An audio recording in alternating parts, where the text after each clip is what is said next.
안녕하십니까. 버럭도시농부입니다. 거의 일주일 동안 비가 세차게 내리다가 잠깐 지금 비가 내리지 않고 있는데, 작년에 저희 그 사과를 많이 구매해 주신 분이 올해도 작황 상태를 궁금해 하셔서 제가 영상을 공유를 해 볼까 한데요. 지금 이렇게 와 보니까 새가 이렇게 좁은 부분이 있는데, 이 부분은 이렇게 보시면 지금 이제 일소 피해를 본 과일에 색깔이 나는 것 같이 보여서 그랬는지 몰라도 새가 이렇게 쪼아 버렸습니다. 열매도 상당히 굵은데 제 주먹하고 비교해 보시면 열매가 얼마나 큰지 한번 따 보겠습니다.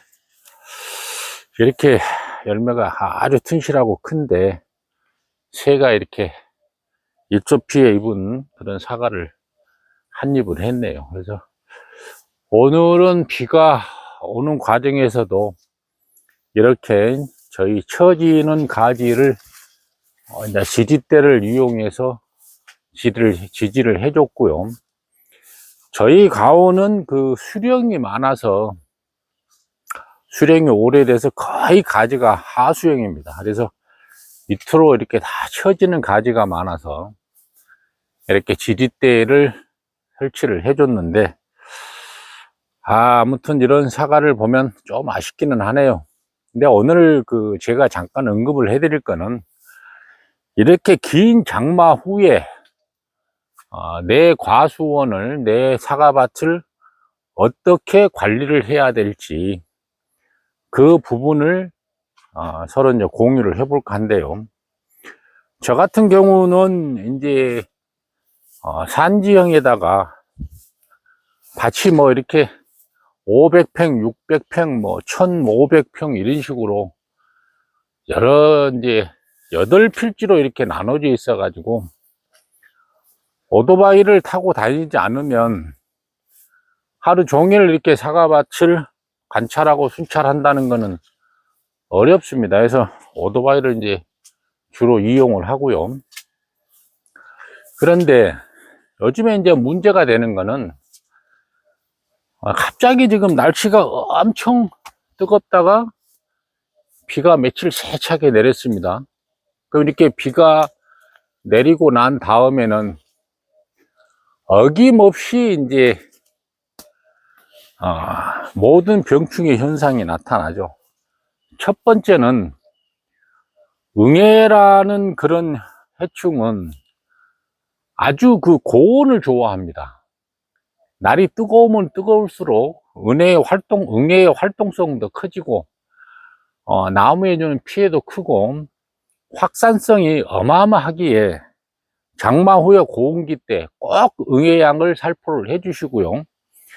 저 같은 경우는 응애약을 살포를 할 때 가급적이면 혼용을 하지 않습니다. 왜 그러냐 그러면, 일반 농약 같은 경우는 오전에 새벽녘에 이렇게 살포를 많이 하시는데, 저는 응애약은 한낮에 되게 햇빛을 많이 봤을 때 오후에 응애약을 살포를 합니다. 이유는 간단하죠. 이렇게 이파리를 이렇게 보면 아주 이제 햇빛에 노출이 돼 가지고 말라 있을 상태입니다. 이럴 때 응애약을 살포를 하시면 좀 더 효과를 볼 수가 있고요.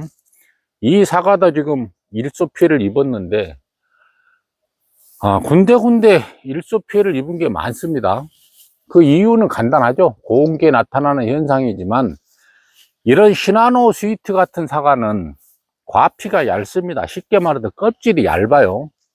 껍질이 얇기 때문에 일소 피해에 아주 취약합니다. 더더군다나 뭐 낮에 온도가 우리가 피부로 느끼는 게 35도, 36도 이러지만 사과밭의 지열까지 합치면 40도가 넘어갑니다. 그러니 사람도 힘든데 이런 과일들은 얼마나 힘이 들겠습니까? 더더군다나 올해는 과수농가 하시는 분들이 참 시름이 많이 깊을 겁니다. 우박도 때렸고, 처음에는 냉해를 입어서 꽃눈이 왔니 안 했니 내 사과밭에 사과가 열렸니 안 열렸니 이런 또 고민부터 많이 하는데, 최근에는 또 사과 농산물 수입을 하느냐 마느냐 또 이런 또 딜레마에 빠져 있고 해서 참 기후 환경도 어려운데 사회적인 여건도 사과 농사를 하시는 분들한테는 넉넉하지만 않은 그런 세월인 것 같습니다. 그래서 참 고민이 많은데, 이제 저는 장마 후에 사후치를 어떻게 하느냐면, 첫 번째 응애약을 살포를 해주고요. 그 다음에는 일소 피해 방지를 하기 위해서 또 살포를 합니다. 그런 것은 일소 피해 방지는 살포약들은 뭐 인체에 뭐 해롭거나 그런 게 없기 때문에 과감하게 해주실 필요가 있고요. 이게 이제 일소 피해를 보게 되면 다른 거는 모르겠지만 그 부분이 이런 과피가 얇은 쪽에 일소 피해가 나타나면 탄저병으로 연결될 수가 있습니다. 그러면 이렇게 비가 오죠? 그러면 빗물이 흘러내리죠. 탄저병은 걸린 열매가 있다고 그러면은 비가 오면은 직격탄을 맞습니다. 그렇기 때문에 탄저병에 걸린 열매를 보시면 즉시 따주시는 게 제일 좋고요. 아깝다고 생각하시면 더 큰 재앙을 불러올 수 있습니다. 그렇기 때문에 일소 피해 방지를 염려에 두시고, 그 다음에는 일소 피해가 나타나면 탄저병이 연결된다는 점 유의해서 보호살균제 같은 것을 많이 살포를 해 주시고요. 또 하나는 장마철에 이렇게 살포를 하실 때는 전착제를 혼용을 하십시오. 전착제는 과일이나 이런 이파리 쪽에 약효가 지속될 수 있도록 잡아주는 역할을 하는데, 그런 전착제는 사용을 꼭 하셔야 될 것 같습니다. 빗물에 쉽게 내려갈 그럴 염려도 있고, 또 하나는 과피나 이런 과일의 과피나 이파리를 약간의 보호해주는 역할도 합니다. 근데 이거는 지금 엄청나게 동양에서 가지가 올라가 있죠. 근데 열매가 있어서 이걸 따지를 못하고 있습니다. 하지만 이렇게 눕혀줄 생각을 하고 있고요. 또 하나는 이제 이렇게 지금 긴 장마가 이어지다가 갑자기 고온으로 오게 되면 많은 수분을 머금고 있겠죠. 나무도 그렇고 열매도 그렇고 이런 이파리도 그렇고. 그러면은 갑자기 온도가 상승해지면은 엽서 형상은 물론이지만 과일이 터집니다. 열과가. 작년에는 엄청 심하게 열매가 터졌죠. 그래서 그런저런 피해를 줄이기 위해서는 일단은 일소 방지를 하는데 상당히 지금 심혈을 기울이셔야 될 것 같고, 가급적이면은 햇빛 노출이 좀 적게 될 수 있게끔 도장지도 인위적으로 많이 이렇게 제거를 하지 마시고 좀 놔두시는 게 지금으로서는 상당히 그것 하나의 방법일 수 있습니다. 그리고 또 하나는 지금 비가 이렇게 많이 오고 지금 햇빛을 보지 못하잖아요. 이런 상황에서는 이런 흰초 부분이 나타날 수 있는데, 흰초 부분에 진딧물이 나타날 수 있습니다. 진딧물이. 그래서 관찰하실 때 항상 뒤편 앞면 이렇게 다 보시고 진딧물도 관찰 한번 해보시고, 우리가 잊고 있지만은 과일 열매는 이파리를 먹고 산다고 해도 과언이 아닙니다. 그래서 이런 이파리가 건강해야지만이, 잎이 건강해야지만이 이런 열매도 비도해주고 당도에도 도움이 됩니다. 그러기 위해서는 7, 8월 달에는 마그네슘 같은 경우도 5, 6월 달에 한 번씩 다 살포를 해 주셨겠지만, 그래도 한 번 더 살포를 해 주시는 게 좋고, 잎을 이렇게 보호를 하셔야 열매가 당도나 경도나 모든 광합성에 대한 영양소가 열매로 가기 때문에 이파리를 정말 보호를 하셔야 됩니다. 그러면은 이제 저희들이 이제 제 경험으로 따지고 보면 마그네슘을 황상고토나 이런 걸 많이 쓰시는데, 저는 약해 부분에 있어서 항상 액상을 많이 사용합니다. 액상을 많이 사용하는데 가격 비교를 해보면 액상이 약간 좀 비싸죠. 그러나 비싸나 대부분 이렇게 농약과 혼용을 해도 약해 부분이 좀 덜하고요.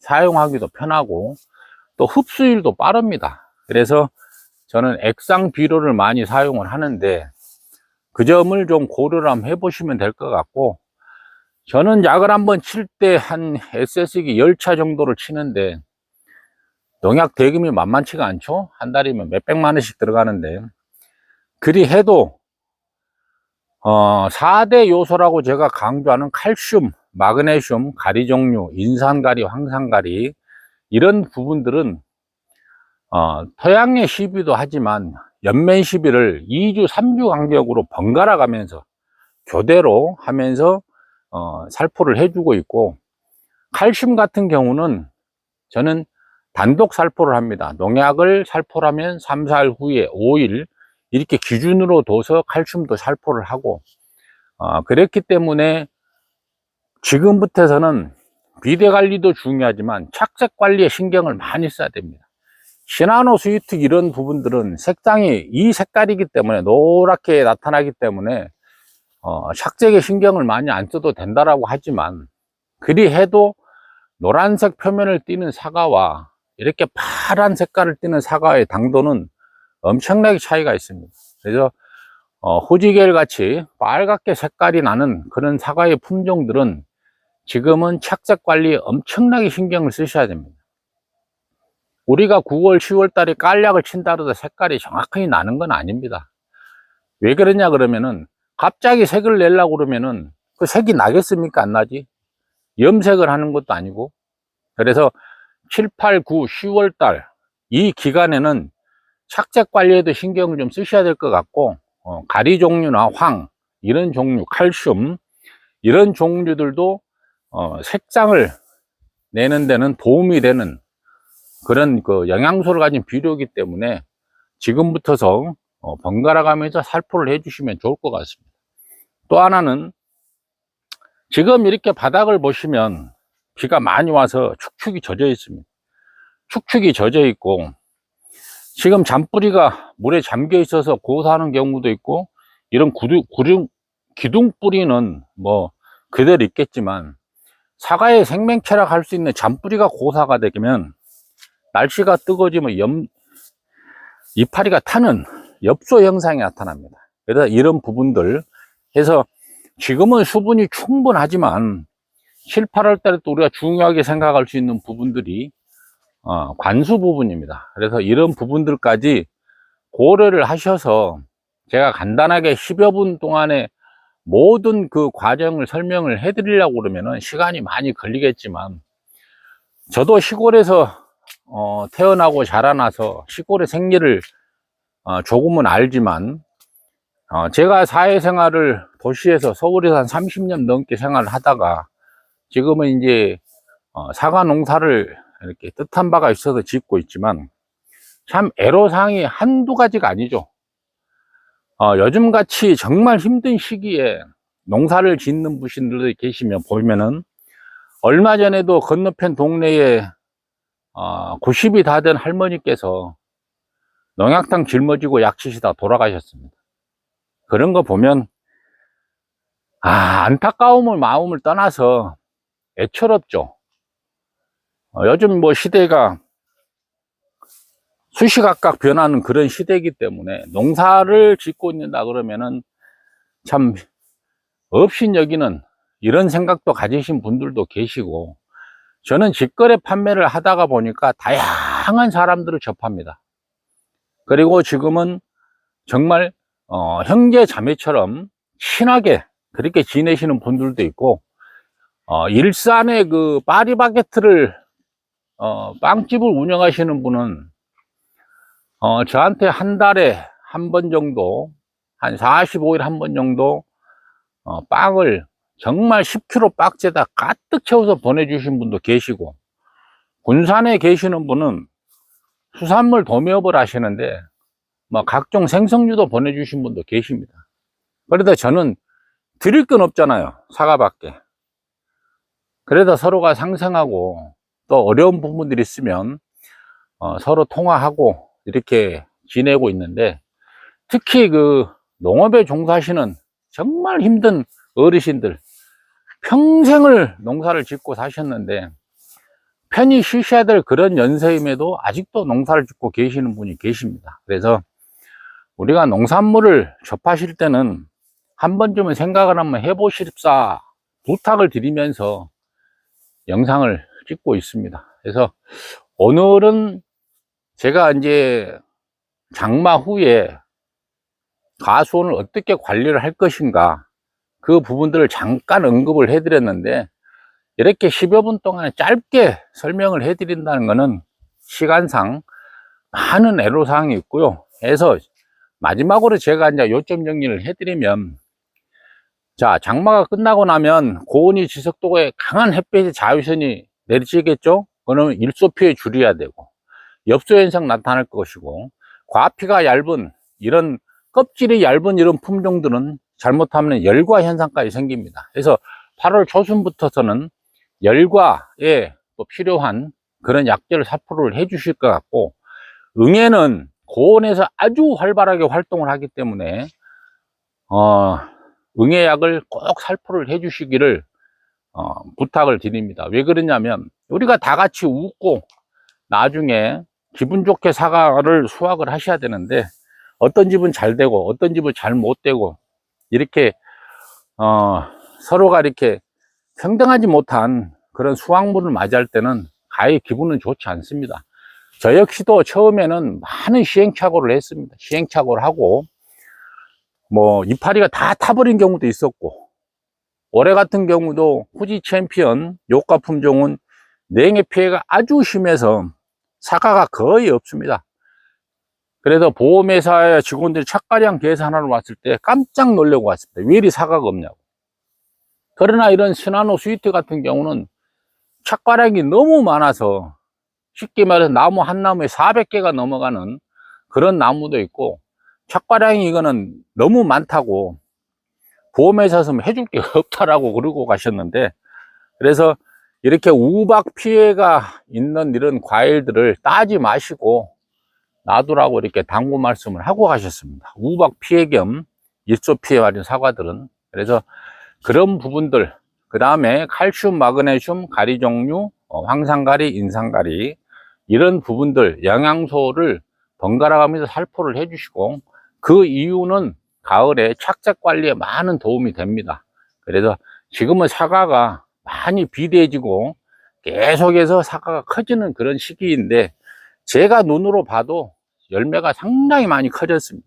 그래서 하늘에서 내린 비는 질소 성분에 우리가 천연 비료라고 하지만, 질소 성분을 끼는 비를 많이 내릴 때는 사과가 웃자람을 엄청 합니다. 가지가 이런 웃자람을. 그래서 냉철히 순찰을 해 보시고 진딧물 확인도 한번 더 해 주시고, 그러면은 이파리를 아주 보호를 잘할 수 있을 것 같습니다. 그래서 이파리가 이렇게 아주 녹색으로 진동제 잎에 두껍고 이렇게 돼야지만이 건강한 이파리가 보존이 되면서 열매를 보호할 수가 있습니다. 그래서 제가 이제 언급해 드린 부분들은 꼭 따라 하시지는 마시고, 저도 촌놈이다 보니까 경험에 따라서 나오는 얘기를 말씀을 드렸던 점을 강조를 해드리면서, 아무튼 무더운 여름, 또 다음 주부터 엄청 또 덥다고 합니다. 건강에 유의하시고, 저도 나름대로 젊다고 하는데 한낮에 밭에 나와보면 숨이 턱턱 막힙니다. 그래서 한낮에는 가급적이면 이렇게 과원을 방문하시는 걸 좀 자제해 주셨으면 건강에 도움이 되지 않을까 생각을 합니다. 이렇게 일소 폐해가 계속 나타나고 있는데 걱정거리입니다. 아무튼 건강하시고 오늘도 좋은 하루 되시기 바랍니다. 감사합니다.